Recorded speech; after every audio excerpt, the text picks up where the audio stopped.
안녕하세요. 코딩 한 조각입니다. 오늘은 자바 한 조각의 조건문을 살펴보도록 하겠습니다. 네, 조건문은 크게 if, else, switch 구문이 있는데요.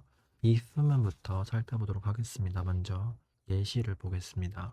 이제 나이라는 변수에 20달을 한번 대입해 보겠습니다. if문을 사용해 볼 건데요.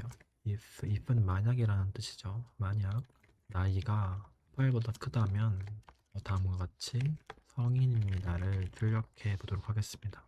이게 정말 말 그대로 코드가 말 그대로 동작하는 셈이 되는 건데요. 지금 나이가 20살인데 20은 18보다 작거나 크죠. 따라서 여기 구문이 참이 됩니다. 따라서 이 if문은 여기 구문이 참이면 이 안에 블럭에 있는 이 구문을 실행하게 됩니다. 따라서 성인입니다를 출력하게 되겠죠.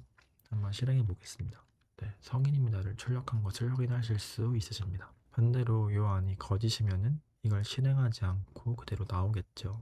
자, 그러면은 이게 거짓일 때는 어떻게 표현할 수 있는지 다음 걸 살펴보겠습니다. if문인데요. 만약에 나 age가 20살이 아니라 15살이라고 가정해 보겠습니다. 그러면은 이 조건은 거짓이 되겠죠. 위에 블럭으로 들어가는 것이 아니라 이 아래 블럭으로 들어오게 할 수 있습니다. 이 else 구문으로요. 그래서 이곳에는 미성년자입니다. 이렇게 출력해 볼 수 있겠죠. 자, 다시 한번 로직을 살펴보면은 15살이 18살보다 작죠. 따라서 이 구문은 거짓이 되고 이제 이 블럭이 아니라 이 블럭으로 넘어오게 됩니다. 따라서 미성년자입니다를 출력할 것입니다. 확인해 보겠습니다. 이렇게 나왔고요. 다음 중첩 if문을 보도록 하겠습니다. 중첩 if문은 말 그대로 이제 if문 안에 또 하나의 if문이 들어갈 수 있다는 것을 알려주는 겁니다. 그렇게 복잡한 건 아니라서 예시를 가볍게 보고 가보도록 해볼게요. 이제 원래 조건이 있었는데 id라는 변수가 추가됐습니다. 그래서 그 값은 true, 참으로 넣어줬는데요. 나이가 25살이니까 요 안이 참이 되어서 요 블럭 안으로 들어오겠죠. 그때 또 하나 if문이 있습니다. 현재 이게 참이므로 요 블럭으로 들어가서 얘를 출력하겠죠. 따라서 성인이며 신분증이 있습니다 라는 것을 출력하게 될 것입니다. 중첩 if문을 알아보았고요. 이제 또 하나의 if문을 알아볼 건데요. 이 else 말고도 else if라는 게 있습니다. 이것도 예제를 보면 쉽게 무엇인지 알 수 있을 텐데요. 점수 변수를 가진 score라는 변수의 85를 할당해 보겠습니다. 그리고 우리가 원하는 것은 90점 이상일 때는 A학점, 80점 이상일 때는 B학점, 70점 이상일 때는 C학점, 나머지는 D학점. 이렇게 로직을 만들어 보고 싶은 건데요. else만으로 표현하기는 조금 어렵겠죠. 따라서 그 else문을 사용할 수 있습니다. 90점 이상일 때는 A학점, 근데 90점이 아니면서 80점보다 이상 출력하고 싶다면은 이런 식으로 만들 수 있고 여기 안에 B학점을 출력해 볼 수 있습니다. 마찬가지로 80점도 아니면서 그보다 미만이면서 70점 이상일 때 뭔가를 해보고 싶다면은 이렇게 만들고 여기다가 C학점을 넣어주면 되겠죠. 마지막으로 70점보다 미만일 때는 그냥 D학점을 주고 싶다 하면은 else를 넣고 D학점을 출력해주면 되겠습니다. 자, 그럼 현재는 점수가 85점이므로 90점보다는 작고 80점 더 높은 구간, 여기서 참을 반환할 것이기 때문에 이 블럭 안으로 들어와서 B학점을 출력하고 나머지는 건너뛰고 프로그램을 마칠 것입니다. 확인해 보겠습니다. 네, B학점입니다. 만약에 75점이라면 90점도 미만이고 80점도 미만이고 근데 70점보단 커서 이 안으로 블럭이 들어오겠죠. 그리고 이걸 마친 후 여기로 가는 것이 아니라 그냥 건너뛰어서 프로그램이 여기로 와서 종료가 되게 되겠습니다. 출력해보면 시약점 이렇게 나오는 것을 확인하실 수 있으십니다. 네. 근데 코드가 조금 뭔가 지저분하죠. 이것들을 조금 더 가독성 좋게 하기 위해서 자바는 스위치문을 지원합니다. 스위치문은 이 논리와 상당히 비슷한데요. 조금 더 깔끔한 성질을 지니고 있습니다.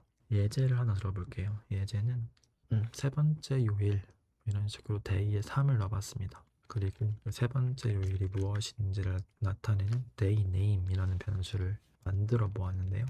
스위치라는 구문을 써주시고 이제 day를 넣었을 때 각각의 경우에 대해서 우리가 조건을 만들어 줄 수 있어요. 따라서 데이가 만약에 케이스 1이라면, 즉 데이가 1이라면 1이라면 데이 네임에 월요일을 넣어줄 거고요.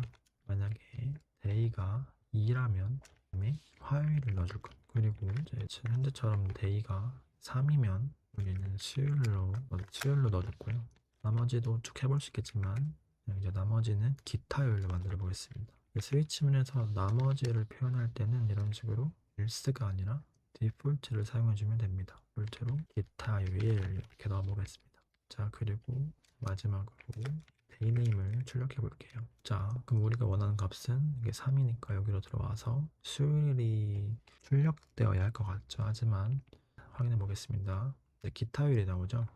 이제 이 이유는 사실 여기로 들어왔지만 그대로 순서대로 아래로 진행이 되어서 이게 기타로 덮어 씌워진 후 출력이 되어서 그렇습니다. 따라서 여기까지만 하고 이 아래 구문으로 가는 걸 막고 싶으면은 브레이크를 사용해야 합니다. 멈추라는 의미겠죠. 따라서 확인해 보겠습니다. 자, 그러면은 여기까지 와서 데이 네임에 수요일이 대입되고 브레이크로 이 스위치 문을 빠져나와서 바로 여기에 도달해서 출력해서 수율이 나온 걸 확인할 수 있습니다. 그래서 우리가 원하는 대로 로직을 만들어 주려면은 케이스마다 브레이크가 다 있어야겠죠. 특별히 마지막에는 요게 여기로 들어와도 뭐 밑에 실행될 게 없으니까 사실 브레이크를 넣어주지 않아도 됩니다. 여기 빼겠습니다. 그래서 실행시켜 보면은 데이가 3일 때는 수요일 넣어봤는데 이제 2로 바꾸고 해볼게요. 그럼 여기로 들어갈 테니까 화요일이 나오겠죠. 화요일이 출력된 것을 확인하실 수 있습니다. 여기 보면 인텔리제이가 이렇게 이제 Alt 엔터를 눌러보시면은 뭔가 스위치 익스프레션, 스위치 표현문으로 바꿔보자고 제안을 해주고 있죠. 한번 해보겠습니다. 자, 그러면은 아까와는 조금 더 간단해 보이는 것을 바꾸어 주었는데요.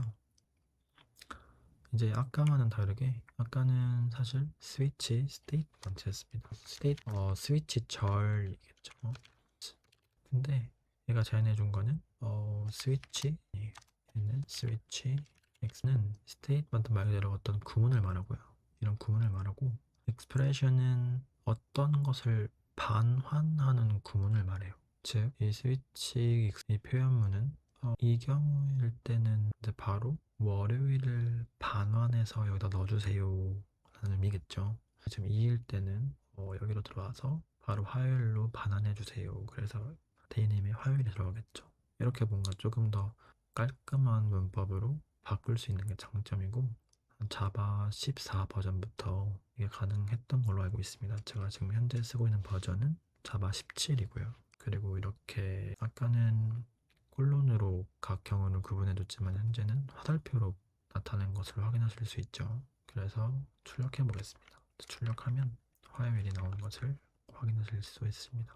그래서 오늘은 자바 안조각 조건문 여기까지 마무리해 보겠습니다. 들어주셔서 감사합니다.